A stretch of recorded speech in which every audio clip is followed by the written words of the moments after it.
No vídeo de hoje eu te explico tudo o que você precisa saber sobre a tal recessão que está para chegar em 2023. Fica comigo até o final que eu te conto essa história completa. Editor, toca a vinheta.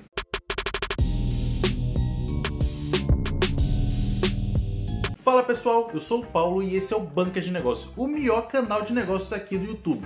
E hoje eu vou falar para vocês sobre a provável recessão que teremos globalmente em 2023. Sim, provável. Eu não cravo nada, nós não temos o poder de prever o futuro. Infelizmente ou felizmente também. Então eu vou te falar por que ela é provável, mostrando os sinais que o mundo está dando de que teremos sim uma recessão global em 2023. Mas antes da gente começar, deixa aquele like bacana, é rápido, é de graça, é como você fala pro YouTube que o nosso canal aqui é relevante para você e que você gosta desse tipo de conteúdo, assim para você ajudar mais pessoas também a terem acesso a essa informação.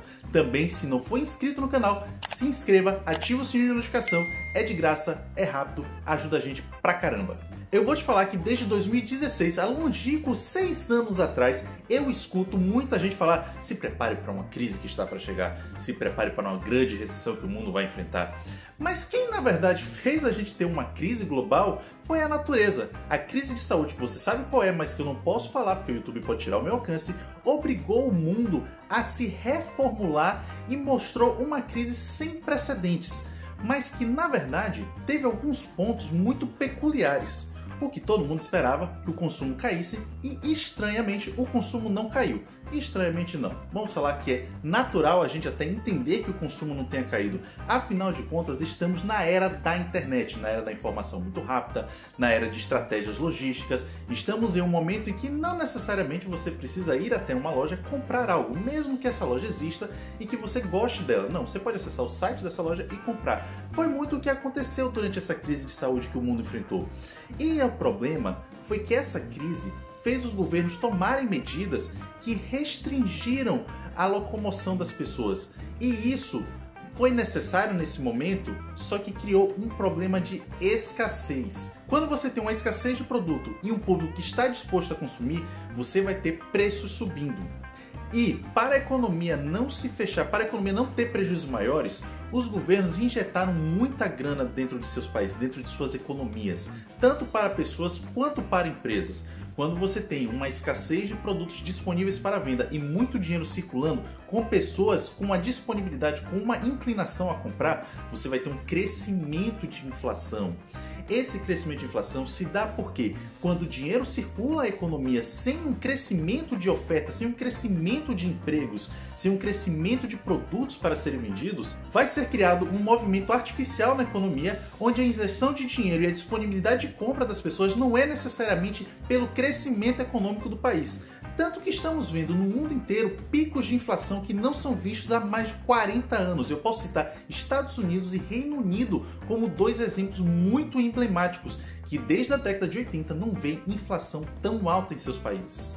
O Brasil eu não vou colocar nessa cesta porque o Brasil não é uma terra de amadores. Já tivemos hiperinflação lá na década de 80. Então é um pouquinho difícil a gente alcançar esse número. Não é impossível, o Brasil tem que se cuidar porque senão a gente volta para aquilo. A situação não está tão boa, mas a gente não pode falar que não esteve pior há 40 anos atrás. Agora que você tem um contexto de tudo o que está acontecendo, entenda que não é o Paulo aqui que está falando que vai ter uma recessão global. É o FMI e o Banco Mundial que estão emitindo relatórios alertando o mundo sobre essa possibilidade, na verdade sobre essa probabilidade. Entenda uma coisa, Estados Unidos, zona do euro e China estão com gravíssimos problemas econômicos domésticos. Essas são as 3 maiores potências econômicas do mundo. Problemas nelas significam problemas para outros países que dependem dessas potências para fazer o seu comércio, tanto de importação como exportação. Entenda que o problema que essas potências estão enfrentando não está relacionado a reserva de dinheiro, reserva de caixa, reserva de ouro, nada disso. Está principalmente sobre o crescimento e o desenvolvimento de suas economias. Os Estados Unidos, por exemplo, está enfrentando um momento de grandes picos inflacionários. Esse é um momento que eu explico em um outro vídeo aqui no canal. Eu vou deixar na descrição para você assistir depois que você assistir esse. A zona do euro também está enfrentando picos inflacionários, principalmente na área de alimentos e energia. um certo conflito no leste europeu, que você sabe qual é, mas que eu também não posso falar, está causando problemas no fornecimento de suprimentos de alimentos para a zona do euro, além de que o gás natural que abastecia a energia na Europa, a matriz energética principal da Europa é o gás natural, vinha de um país envolvido nesse conflito. Então está tendo uma escassez de gás natural que está elevando e muito o preço da energia na zona do euro. Entenda uma coisa também, recentemente o preço do gás natural ficou até abaixo de zero por um pequeno momento. O que é que está acontecendo? A zona do euro está, a União Europeia, não fala tanto zona de euro, para não falar tanto zona do euro, fala União Europeia. A União Europeia está estocando gás natural. Está no seu limite máximo de gás natural. Perto do seu limite máximo, se não me engano, está em 94%. Por que ela está estocando? Setembro e outubro são geralmente meses onde o clima é mais ameno na Europa, onde as pessoas usam menos ar-condicionado e aquecedor. Então elas não consomem tanta energia. Então agora estamos nos aproximando do inverno europeu. Aqui no Brasil a gente está chegando no verão, lá eles estão chegando no inverno. O inverno é um momento onde eles vão precisar usar muito aquecedor. E para usar aquecedor, obviamente eles vão precisar consumir energia elétrica e vai precisar ter gás natural para abastecer essa energia elétrica que a Europa vai precisar. Então eles estão estocando gás natural para poder colocar em suas economias. A questão também é que esse estoque uma hora vai acabar. Então não existe também uma perspectiva, uma expectativa de que o problema de fornecimento de gás natural seja resolvido no curto prazo, mas que para o inverno europeu isso está mais ou menos ali bem equilibrado. A China, por outro lado, está enfrentando problemas principalmente com a sua principal indústria econômica, o setor imobiliário. As pessoas não estão pagando os empréstimos, as construções estão paradas dentro da China. A China está tendo um problema gigantesco com isso, já que a indústria imobiliária não é só sobre construtoras que constroem prédios e casas, não é só sobre imobiliárias, vai envolver também a indústria que faz torneira, a indústria que faz geladeira, a indústria que faz mesa, tudo que você equipa a sua casa vem de uma indústria. Então se você não está comprando casa, se não estão sendo concluídas obras, quem vai comprar esses itens se não há necessidade? Então acaba sendo um efeito dominó dentro da economia chinesa. Além disso, a China ainda está lidando com surtos da crise de saúde. Sim, em 2022 a China ainda lida com esses problemas, o que faz reduzir a capacidade industrial do país. Lembre que a China é o principal vetor industrial do mundo. Então se ela começa a produzir menos, se as indústrias ficam algum tempo sem produzir por causa de medidas, acontece que vai faltar produtos também. E o crescimento da China vai ser drasticamente impactado se dos dois maiores pilares econômicos do país estão sofrendo desse jeito. Mas entenda também o que essas potências estão fazendo para resolver seus problemas. E entendam que parte da solução desses problemas é também um dos motivos que vai causar essa recessão em 2023. O que é que acontece? A China não tem muito o que fazer sobre a crise de saúde. Ela tem que tomar as medidas que a gente já conhece e isso não tem muito para onde fugir. Já com a crise imobiliária, a China está fazendo, o governo central da China, o federal, está fazendo os governos locais emprestarem dinheiro tanto para empresas quanto para pessoas, sem impactar no poder de crédito dessas pessoas, na análise de crédito dessas pessoas, e fazer com que as pessoas façam esse dinheiro circular dentro da indústria imobiliária no país. A questão é que especialistas afirmam que isso não é uma medida boa a médio prazo para a economia chinesa. Então a China meio que está tapando só ali pela metade, ela não está resolvendo o problema como um todo. Estados Unidos e União Europeia estão aumentando a taxa de juros básica de seus países. O que? Olha esse movimento. Se o Federal Reserve está aumentando a taxa de juros básicos do país, significa que o dólar vai ficar ainda mais poderoso. E aí é onde está o perigo da recessão em 2023. Então o que é que acontece com o dólar? Sempre que uma crise se aproxima ou que algum país enfrenta dificuldade, algum país com relevância global enfrenta dificuldade, o que é que investidores fazem?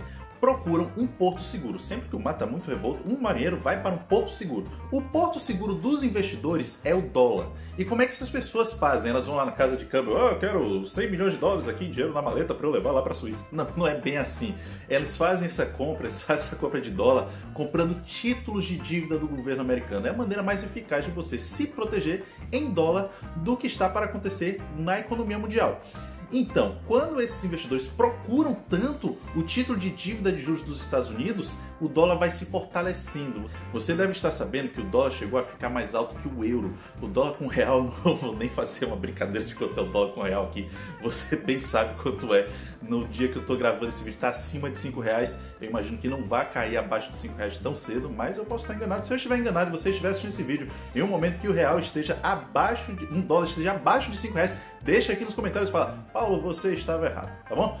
Mas voltando, com o dólar muito forte, fica mais difícil para outros países fazerem importações. Por quê? Entenda que o dólar é a moeda base para o comércio global entre nações. Então, se você precisa importar alimentos e você precisa transformar a sua moeda em dólar para comprar de outro país, você vai estar pagando mais caro. Vai ficar mais caro comprar esse alimento. Se você vai precisar, como a Europa, comprar gás natural de algum lugar e esse gás natural é vendido em dólar e o euro está se enfraquecendo em relação ao dólar, fica mais caro. Então tudo vai ficando mais caro justamente porque o dólar está ficando mais forte.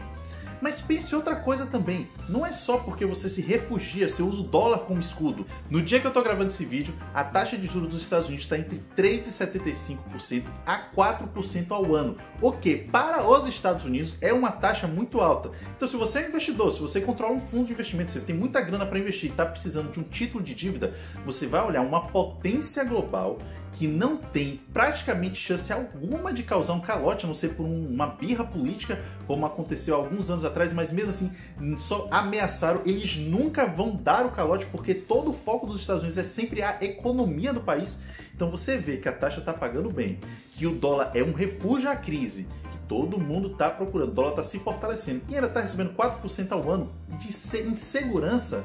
Então sim, os investidores vão procurar os títulos de dívida dos Estados Unidos. O que é que isso vai acarretar também? Se os Estados Unidos está subindo a taxa de juros, a sua própria sociedade, a sua própria população vai consumir menos produtos. Porque a sociedade americana vai entender que o custo de oportunidade em poupar o dinheiro vai fazer mais sentido do que gastar o dinheiro. Então, colocando menos dinheiro na economia, as empresas vão vender menos.